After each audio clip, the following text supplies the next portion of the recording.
ఓం సద్గురు పరబ్రహ్మణే నమ. ఈరోజు అహంకారం నుండి ఏమి కల్పితమైందో తెలుసుకుందాం. ఈ అహంకారం పుట్టింది కదా, అహంకారము నుండి ప్రతిఫలించిన ఆత్మ వల్ల నుంచి, అంటే పైన ఆ చివర పరమాత్మ దగ్గరికి వెళ్ళి ఆ పరమాత్మ వల్ల నుంచి మళ్ళీ అక్కడి నుంచి ఏం పుట్టినాయి? సత్వరజస్తమో గుణాలు పుట్టినాయి. సత్వరజస్తమో గుణాత్మకమై మరి ఈ అహంకారం ఎక్కడి నుంచి వచ్చిందంటే పరమాత్మ నుంచి వచ్చింది. పరమాత్మ వల్ల నుంచింది. సత్వరజస్తమో గుణాత్మకమై అక్కడి నుంచి సత్వరజస్తమో గుణాలు పుట్టినాయి కదా, వాటిని కూడుకుని ఆవరణ విక్షేప ద్వయాత్మకమై, ఆవరణ విక్షేపాలతో కూడుకుని అనృత జడ దుఃఖాత్మకము, అనృతము జడము దుఃఖము కూడికని శబ్దగుణకమైన తామస ఆకాశము కల్పితమాయను. ఇక్కడ ఆకాశం పుట్టింది. దానికి గుణం ఏమిటి అంటే శబ్దమే గుణము. దాని ఆకాశము అంటే అవకాశము, అవకాశము అంటే ఖాళీ. ఈ ముందు ఖాళీ ఉంటేనే కదా ఏదైనా మనకి పనులు జరిగేది. ఏది పెట్టుకున్నా దాంట్లో ఖాళీ, ఏ కార్యక్రమాలు చేసుకున్నా ఖాళీ ఉండాలి, లేకపోతే ఏమీ జరగవు. అట్లా ఈ సృష్టికి ముందు ఖాళీ అనేది ఏర్పాటు చేశాడు పరమాత్మ. ఇప్పుడు ఇవన్నీ కూడా దేంతో కూడుకుని వస్తున్నాయి అంటే తమో గుణంతో కూడుకునే వస్తున్నాయి ఇవన్నీ కూడా. తమో గుణం అంటే మరి తెలియనితనము. తర్వాత ఇక్కడ ఏమన్నారు? అనృత జడ దుఃఖంతో కూడుకున్నది, ఆవరణ విక్షేప ద్వయాలతో కూడుకున్నది అని మనకి చెప్తారు. అందుకని ఇక్కడి నుంచి కూడా ఒక్కొక్కటి తమో గుణంలో నుంచే ఇవన్నీ పుడుతున్నాయి. ఇప్పుడు పుట్టేవన్నీ తమో గుణం నుంచే. ఇవన్నీ కూడా ఈ దేనికి ఎక్కడి నుంచి వచ్చింది? అహంకారము నుండి ఆకాశం పుట్టింది అని మనం చెప్పుకోవచ్చు. కానీ ఏదో అంటారు చూసారా, అటే 7 తరాల దాకా వెళ్ళి చెప్పుకున్న ఇప్పుడు వివాహం చేస్తే వాళ్ళ వంశ పరంపర చెప్తారు. అంటే ఆ తాత తండ్రుల దగ్గర నుంచి, ముత్తాతల దగ్గర నుంచి చెప్పుకుంటూ వచ్చి వాళ్ళ అమ్మాయి అని చెబుతారు. అట్లాగే ఇక్కడ ఆ పరమాత్మని మర్చిపోకుండా, ఆ సృష్టి క్రమాన్ని మర్చిపోకుండా ఈ విధంగా మనకి వరుస క్రమంగా చెప్పుకుంటూ వస్తారనమాట. ఏది పుట్టినా మళ్ళీ ఆ పైదాకా వెళ్ళి అక్కడి నుంచి మళ్ళీ ఇక్కడ కిందకు వస్తాడనమాట. అంటే మనకు అంతా మర్చిపోకుండా. మరి సృష్టి అహంకారం నుంచి ఆకాశం పుట్టింది అన్నామనుకోండి, తర్వాత అహంకారం ఎక్కడ పుట్టింది అనేది మర్చిపోతాం, గుర్తుండదు. ఎవరన్నా అడిగితే కూడా చెప్పలేము. అందుకని ఆ పైనుంచి పరమాత్మ దగ్గర నుంచి మళ్ళీ ఒక్కొక్కటి చెప్పుకుంటూ వచ్చి ఇక్కడ ఆ శబ్దగుణకమైన తామస ఆకాశం కల్పితమైంది అని చెప్పారు. ఆకాశం అంటే ఖాళీ, అవకాశము ఖాళీ. దీనికి గుణము శబ్దము.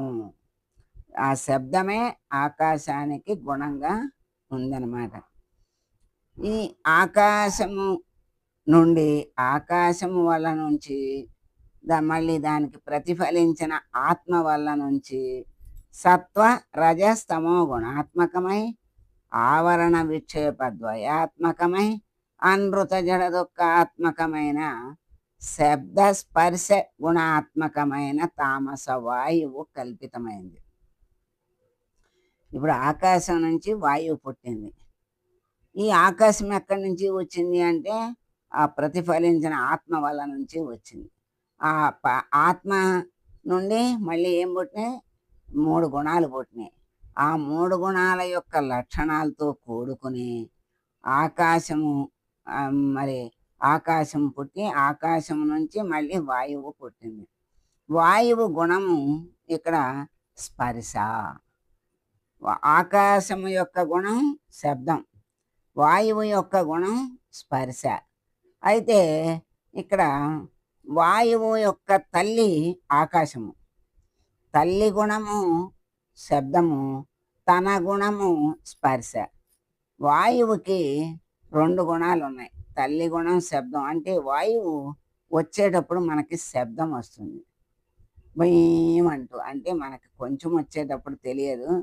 ఆఖరికి మనం శ్వాస గట్టిగా వదిలి లాగితే కూడా శబ్దం వస్తుంది.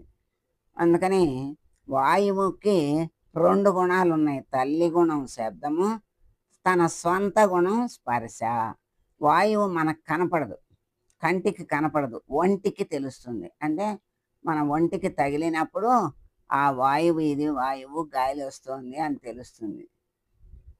అంతేగాని మనకి గాలి అనేది ఒంటికి కనపడదు. కాకపోతే చెట్లు ఊగుతుంటేనో, ఇంకేమన్నా ఎగిరిపోతుంటేనో అవన్నీ ఆ సూచనలు. అంటే ఆ గాలికి సూచనలే గాని మనకి గాలి అనేది కనపడదు. అందుకని గాలి వస్తోంది అంటాం. ఆ గాలి యొక్క సొంత గుణం స్పర్శ, తల్లి గుణం శబ్దం. 2 గుణాలు వాయువులో ఉన్నాయి. తర్వాత వాయువు నుంచి ఏం పుట్టింది? అగ్ని పుట్టింది. ఈ ఎట్లా పుట్టింది? వాయువు వల్ల నుంచి, అది పైన ఉన్నటువంటి ప్రతిఫలించిన ఆత్మ వల్ల నుంచింది.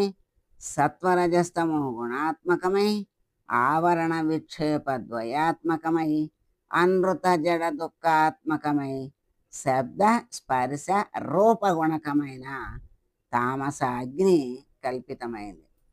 అంటే అగ్ని దగ్గరకు వచ్చేసరికి రూపం వచ్చింది. అంటే మన కంటికి అగ్ని అనేది కనపడుతుంది. వాయువు కనపడదు, ఆకాశం కనపడదు.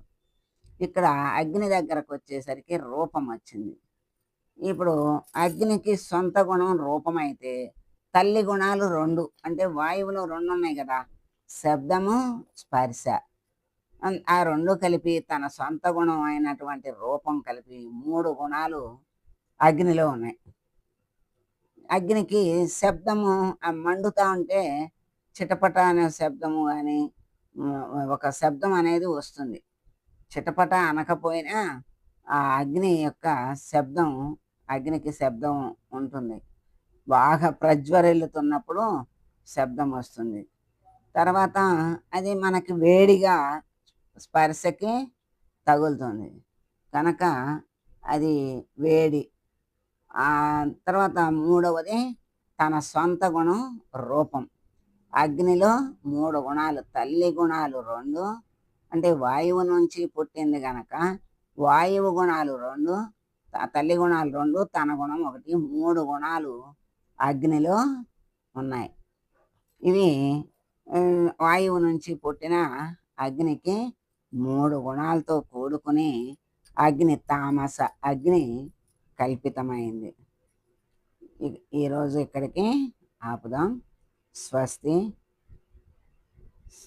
మంగళం మంగళం గురుదేవాయ మహనీయ గుణాత్మనే సర్వలోక శరణ్యాయ సాధురూపాయ మంగళం. ఓ